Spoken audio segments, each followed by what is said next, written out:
Railway group D की आज की कक्षा में हम मैथमेटिक्स के कुछ प्रमुख प्रश्नों को सॉल्व करेंगे। ये वो प्रश्न हैं जो पिछले वर्ष एग्जाम में पूछे गए हैं। इन प्रश्नों के पूछे जाने की संभावना काफ़ी ज़्यादा है। अगर आप एनटीपीसी सीबीटी 2 की तैयारी कर रहे हैं फिर भी यह वीडियो आपके लिए इम्पोर्टेंट है। आप इस वीडियो को अंत तक देखें। पहला क्वेश्चन है, रीना पूर्व में ए से बी की ओर 10 फुट चलती है, फिर वह दाएं मुड़ती है 3 फुट चलती है, फिर दाएं मुड़ती है 14 फुट चलती है। वह ए से कितनी दूर है?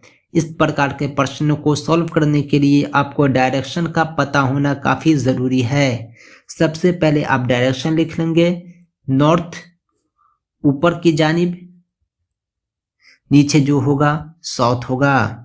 दाएं साइड में ईस्ट लिख लेंगे, बाएं साइड में वेस्ट होगा। अगर आप गौर करेंगे तो इसी प्रकार होगा। सबसे पहले कह रहा है कि रीना पूर्व में ए से बी की ओर 10 फुट चलती है। सपोज किए ए पॉइंट यहाँ है, ए से बी की ओर पूर्व में जो है 10 फीट चलती है। फिर वह दाएं मुड़ती है 3 फुट चलती है, यानी दाएं मुड़कर 3 फुट चलती है। फिर वह दाएं मुड़ती है और 14 फुट चलती है। इस पॉइंट सी तक पहुंचती है, फिर दाएं मुड़ती है और 14 फुट चलकर डी तक पहुंचती है।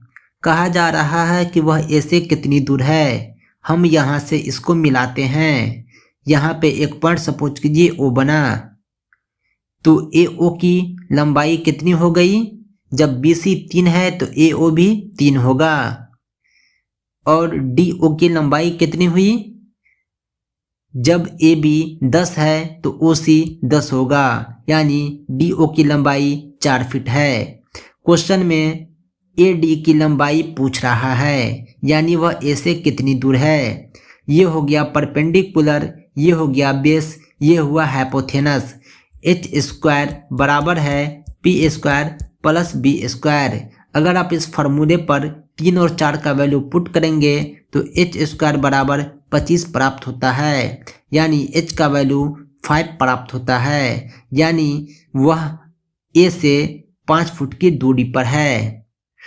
सही जवाब ऑप्शन बी होगा। अब चलते हैं नेक्स्ट क्वेश्चन की ओर।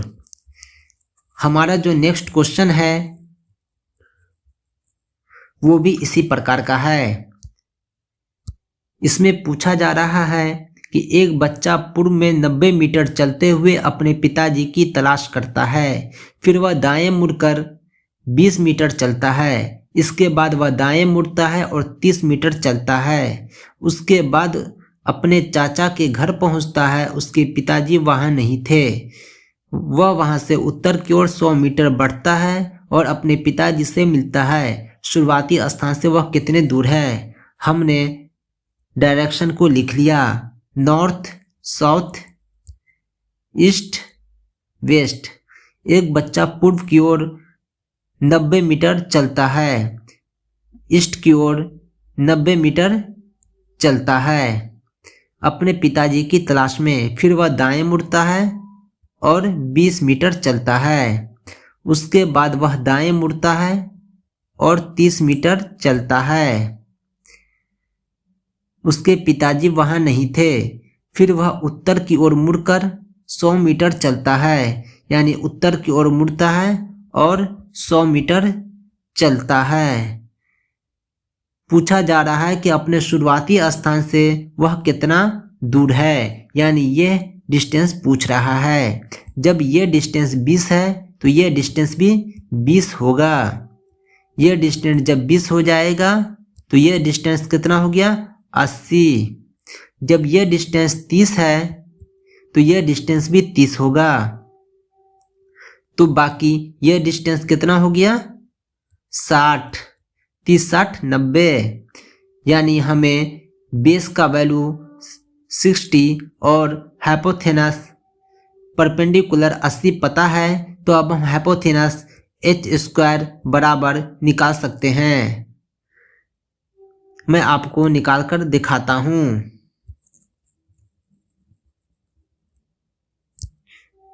एच स्क्वायर बराबर हो जाएगा 60 का स्क्वायर प्लस 80 का स्क्वायर।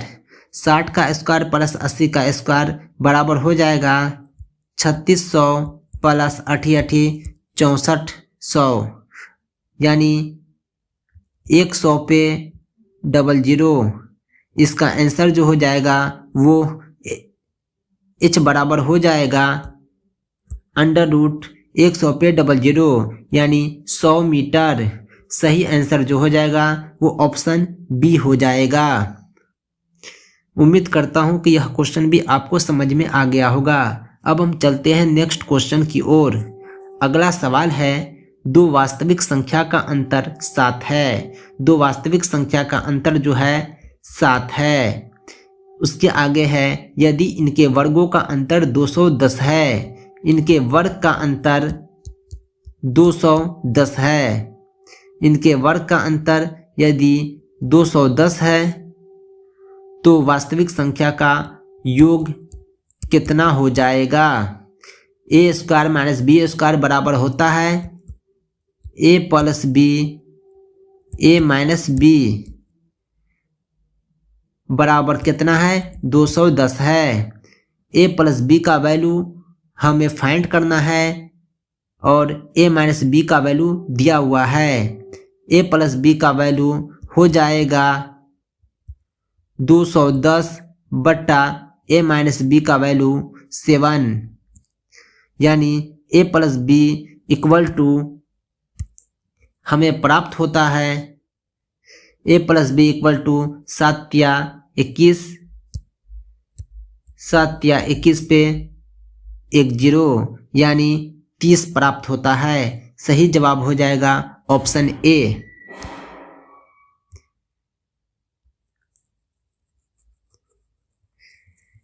अब हम नेक्स्ट क्वेश्चन को देखते हैं।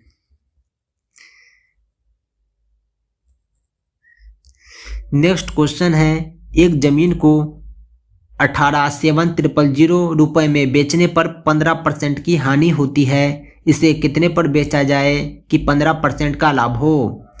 फॉर्मल वे में इसे बनाते हैं तो काफ़ी लंबा होगा, लेकिन अगर आप इसे देखें कि एक ज़मीन को इतना रुपए में बेचने पर 15% की हानि होती है, यानी परसेंटेज कभी भी 100 को डिनोट करता है। 15% की हानि का मतलब हो गया 85%, जो इक्वल है किसके? 18,700 पे 000 के, 000 के इक्वल है। हमें 15% लाभ निकालना है, यानी 115% का वैल्यू चाहिए। 100 जब 85% इतना हुआ तो 1% का वैल्यू जो है 18,700 बटा 85 हो जाएगा। इसी प्रकार 115% जो होगा इतना गुने 115 हो जाएगा। अगर आप इसे सॉल्व करते हैं तो आपको सही जवाब आप पता कर सकते हैं।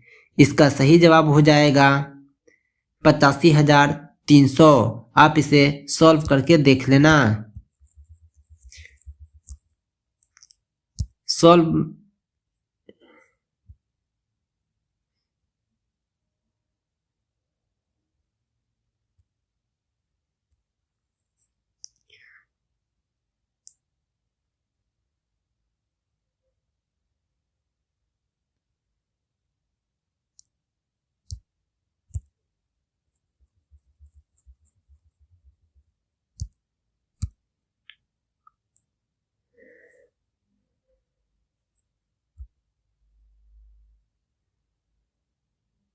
115% का वैल्यू निकल कर आ जाएगा 85,300। अब हम चलते हैं नेक्स्ट क्वेश्चन की ओर।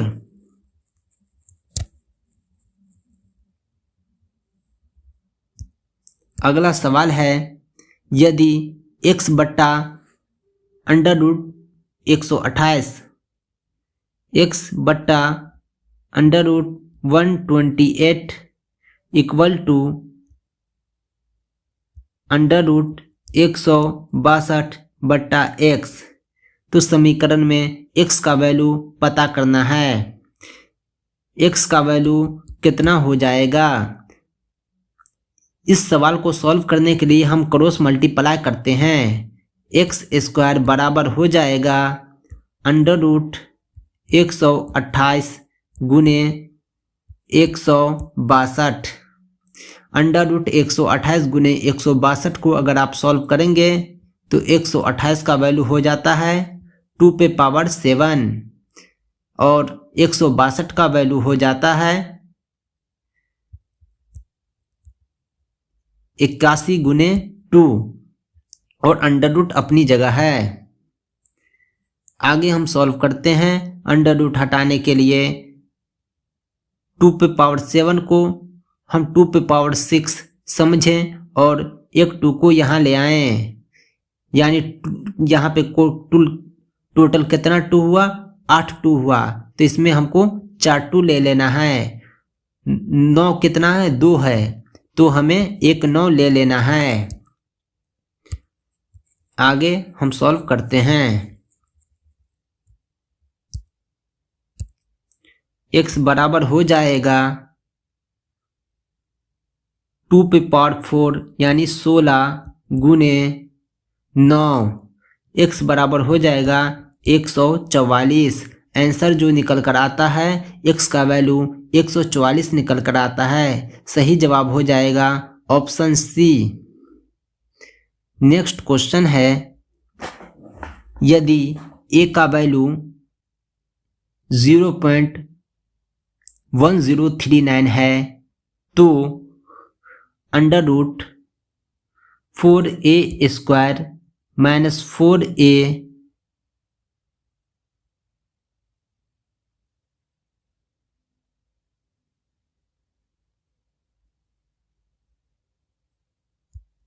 प्लस 1 प्लस 3a का वैल्यू कितना होगा। इसको पहले हम सॉल्व करेंगे। 4a स्क्वायर हो जाएगा 2a minus 4a plus 3a यानी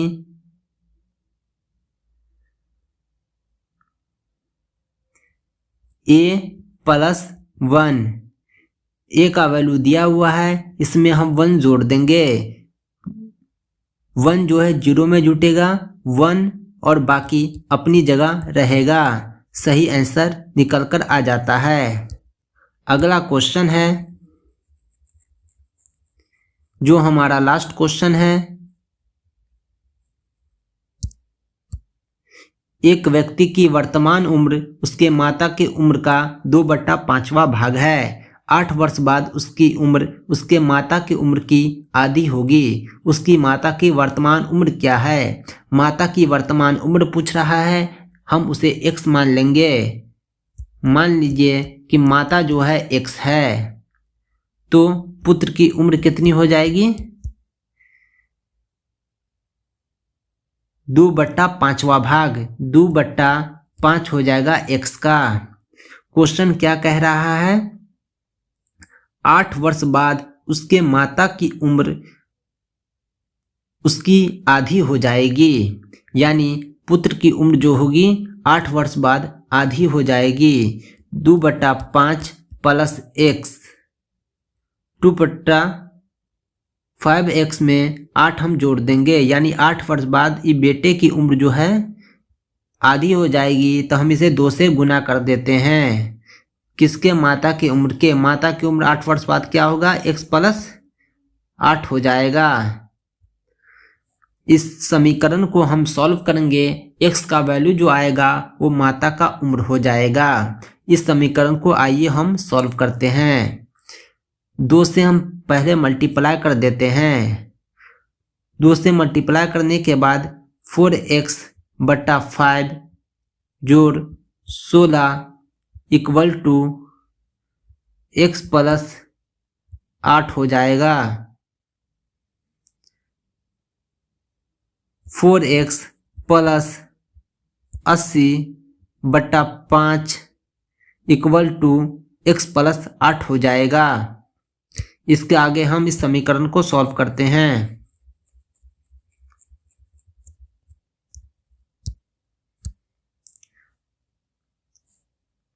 4x plus 80, 4x plus 80 equal to ये 5 जो है उधर जाके गुना हो जाएगा x प्लस 8 में, तो 5x plus 40, 5x minus 4x बराबर x हो जाएगा और 80 माइनस 40 बराबर 40 हो जाएगा, यानी माता की आयु निकल कर आता है 40 वर्ष। आज के लिए इतना ही, हम फिर मिलेंगे नेक्स्ट दिन नेक्स्ट वीडियो के साथ।